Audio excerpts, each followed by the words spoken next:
Rukun iman yang kelima adalah mempercayai hari kiamat. Kalau rukun iman yang pertama apa? Percaya kepada Allah. Yang kedua, malaikat-malaikat Allah. Ketiga, Rasulnya Allah. Keempat, kitab-kitabnya Allah. Kelima, hari kiamat. Keenam, qada dan qadar, baik buruk datang dari Allah.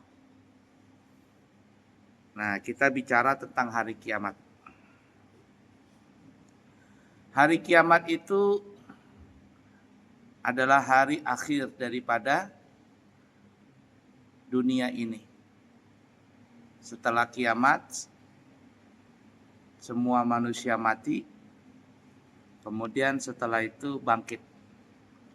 Setelah bangkit, maka itu disebut yaumul akhir. Kalau kiamat, namanya hari terakhir dari alam dunia. Setelah meninggal semuanya, bangkit lagi, maka disebut yaumul akhir. Hari terakhir. Artinya setelah kita bangkit nanti dari kubur kita masing-masing, maka kita tidak ada lagi yang namanya mati. Setelah bangkit, enggak ada lagi mati. Tinggal menuju negeri akhirat yang tidak berakhir. Surgakah atau neraka? Mudah-mudahan kita semuanya penghuni surga, kekal abadi di sana. Amin ya rabbal alamin. Nah, sebelum datang hari kiamat, itu ada tanda-tandanya. Dan hari kiamat itu pasti datang. Secara garis besar kata ulama, tanda dekatnya hari kiamat itu terbagi menjadi 3 bahagian. Tanda dekatnya datangnya hari kiamat itu terbagi menjadi 3 bahagian secara garis besar. Yang pertama, perubahan fisik bangunan di dunia ini. Yang kedua, perubahan mental sifat manusia. Yang ketiga, tanda-tanda besar. Tanda-tanda besar yang dijanjikan oleh Nabi.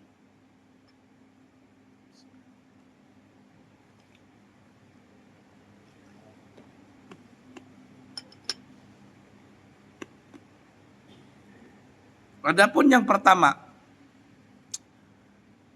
tanda dekatnya hari kiamat itu adalah perubahan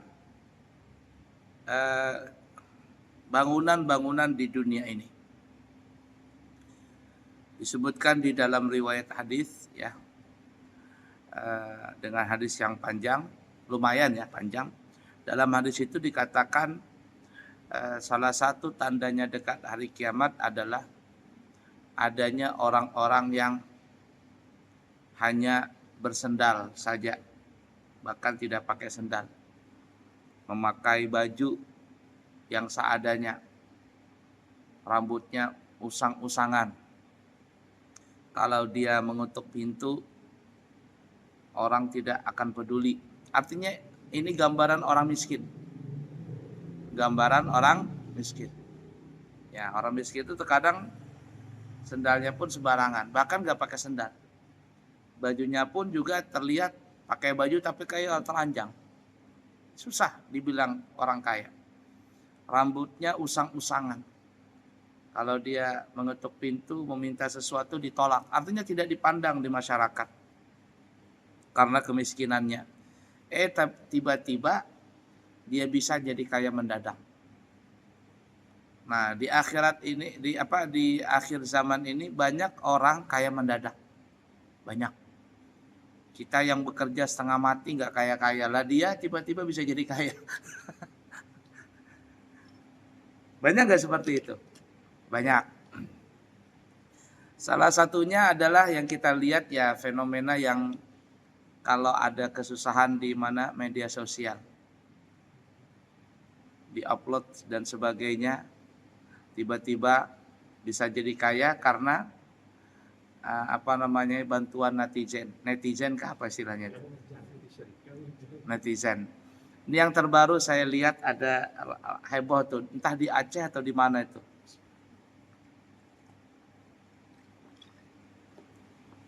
Seorang laki-laki diangkat menjadi P3K, apa namanya itu? Ya bahasanya PNS ya. Menceraikan istrinya. Tapi yang terbaru saya dengar katanya sebenarnya perceraian itu sebelum menjadi PNS. Ala kulihal lah. Intinya percerai. Istrinya pun ya berkata ya diusir apa enggak paham juga. Lalu dibantu sama orang kaya. Apa istilahnya? Influencer kah apa istilahnya itu? Hah? Ya pokoknya itulah, saya susah nyebutnya. Salah-salah nanti saya bilang influenza nanti. Masya Allah, akhirnya apa yang terjadi? Kaya mendadak. Tidak sampai barat kata bertahun-tahun, hanya cuma beberapa minggu atau apalah gitulah. Diundang di televisi, diundang di podcast kah istilahnya itu. Dalam satu malam bisa menghasilkan uang ratusan juta. Kaya mendadak. Akhirnya apa? Suaminya menyesal, minta rujuk kembali. Banyak gak seperti itu? Banyak ya. Artinya banyak orang-orang kaya mendadak. Jalannya itu macam-macam. Ya, jalannya itu macam-macam. Nah itu tuh terjadi di akhir zaman. Belum lagi orang dapat yang ibarat kata ya mungkin harta karun lah apa begitu. Ada saya baca di media sosial beberapa hari yang lalu itu. Orang menggali emas di tanahnya sendiri. Gali emas di tanahnya sendiri, ditangkap polisi.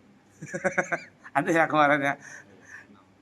Kalau di tanah orang kan oke lah, ini di tanah sendiri cari emas ditangkap polisi. Entah apa alasannya. Ya. Enggak boleh. Tapi kalau dapat emas di tanah sendiri, diambil tanahnya sama pemerintah.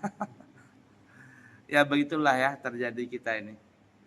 Intinya di akhir zaman itu banyak orang-orang yang tadinya miskin tiba-tiba kaya mendadak. Dulu di Dubai tahun berapa itu? Tahun 1970-an masih itu. Masih dikatakan padang pasir, miskin. 970-an kalau nggak salah. Saya pun juga baru lahir itu. Ya. Kemudian dapat ladang minyak. Ladang minyak tahun berapa gitu dapat ladang minyak. Sekarang Masya Allah, Subhanallah. Negaranya itu luar biasa. Ya, negaranya luar biasa. Pernah ke Dubai? Berapa kali saya ke Dubai. Cuman mampir aja di airportnya. Di airportnya, pesawatnya gede, Emirat. Nah, kalau bahasanya Imarat, cuman dibaca orang Emirat. Pesawat 2 tingkat itu. Besar sekali. Dulu miskin. Tiba-tiba kaya mendadak semuanya. Susah cari orang miskin di sana. Polisinya aja mobilnya Lamborghini apa itu? Ya, Ferrari, Lamborghini. Polisinya itu patroli. Kalau kita kan di Indonesia kan polisinya pakai mobil listrik gitu. Pas ngejar penjahat tengah jalan habis listriknya, nggak bisa jalan. Luar biasa di sana ya. Nah, itulah akhir zaman. Intinya banyaklah orang-orang yang miskin tiba-tiba kaya mendadak tuh banyak. Ya. Itu yang pertama. Kemudian apa lagi? Yatatawwaluna fil bunyan. Bangunan fisiknya itu adalah tinggi-tinggian. Yang tadi orang miskin tiba-tiba jadi kaya mendadak, kemudian yatatawwaluna fil bunyan. Mereka saling tinggi meninggikan bangunan. Kenapa ya saling tinggi meninggikan bangunan? Karena kalau ke samping gak ada tanahnya lagi. Maka akhirnya naik ke atas. Kalau kita berangkat ke Jawa, orang bikin rumah tingkatnya ke atas. Kalau di Balikpapan bikin rumah tingkatnya ke bawah. tingkatnya ke bawah, bahkan ke bawah tingkat, ke atas tingkat. Ya, ini jalanan nih, rumahnya ke bawah ini. Naik ke atas lagi. Tinggi. Luar biasa. Ya tatawwaluna fil bunyan, bertinggi-tinggian dalam soal bangunan. Dulu di Balikpapan, ikon Balikpapan itu bangunan yang paling tinggi adalah Bina Kutai. Ya enggak?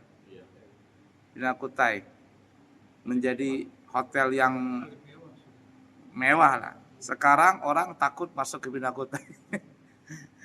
Dikatakan hotel serem, padahal enggak juga serem sih. Cuman ya tua aja. Nah, sekarang diskonnya besar-besaran. Apa itu? Ya, tapi sekarang sudah dibagusin. Banting harga satu malam kan berapa itu? 150-an mungkin. Udah sampai 200. Ala kulli hal. Sekarang apa di Balikpapan? Banyak tinggi-tinggian bangunan.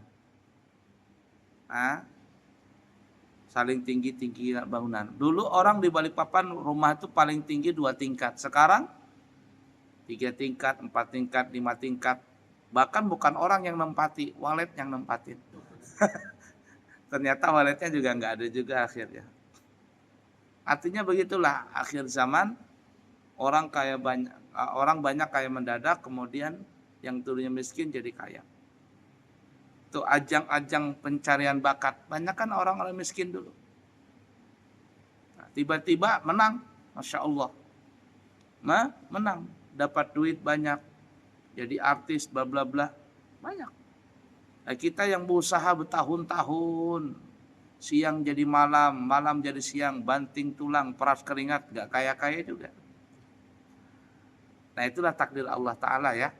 Tidak bisa juga diiriin, karena memang kekayaan itu, harta benda itu memang pemberian dari Allah Ta'ala. Cuman itulah fenomena di akhir zaman, banyak orang kaya mendadak, lalu membuat bangunan saling tinggian. Ini yang pertama. Di akhir zaman seperti itu. Dan itu sudah terjadi ya. Sudah terjadi. Ya mau bagaimana lagi? Kalau di dalam peristiwa Isra dan Mi'raj, entar lagi kan Isra Mi'raj ya, kurang lebih 2 bulan lagi nih. Isra Mi'raj, Nabi ketika Isra dan Mi'raj, beliau melewati seorang nenek-nenek. Nenek-nenek. Tapi dandanannya menor, kata orang zaman sekarang, menor. Ya. Emasnya di mana-mana. Emas sampai ke siku, ibarat kata kalungnya sampai 5 rangkap. Wah, pokoknya wah. Kayak toko emas berjalan. Si nenek ini manggil, "Ya Muhammad, Muhammad, kemari." Tapi Nabi Muhammad SAW jangankan berhenti, noleh aja enggak. Apalagi berhenti. Lalu Jibril bertanya kepada Nabi Muhammad, "Wahai Nabi Muhammad, tahukah engkau siapa yang memanggil engkau tadi?" Kata Nabi Muhammad, "Tidak tahu." Yang memanggil engkau itu adalah dunia. Dan jikalau engkau mampir, maka seluruh umatmu terpesona dengan dunia. Mereka semua umatmu akan terjerumus dalam dunia tadi. Lah Nabi aja nggak mampir, jangankan mampir, nggak noleh aja, banyak yang terjerumus kita ke dunia ini. Ya, banyak saling bunuh-bunuh, saling jatuh-menjatuhkan, saling bunuh-membunuh, pakai ilmu hitam, santet, sebagainya. Gara-gara urusan dunia saja. Itu nggak noleh, apalagi mampir. Bagaimana kalau Nabi noleh atau mampir? Wah, tambahnya nih. Berhamburan semuanya.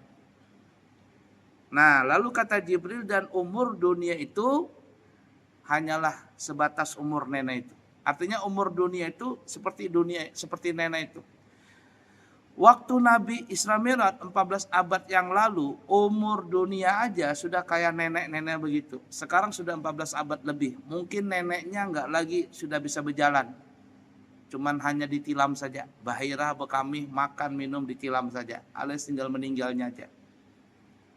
Artinya, kalau di zaman Nabi saja Nabi sudah mengatakan dekat dengan hari kiamat, apalagi di zaman kita ini.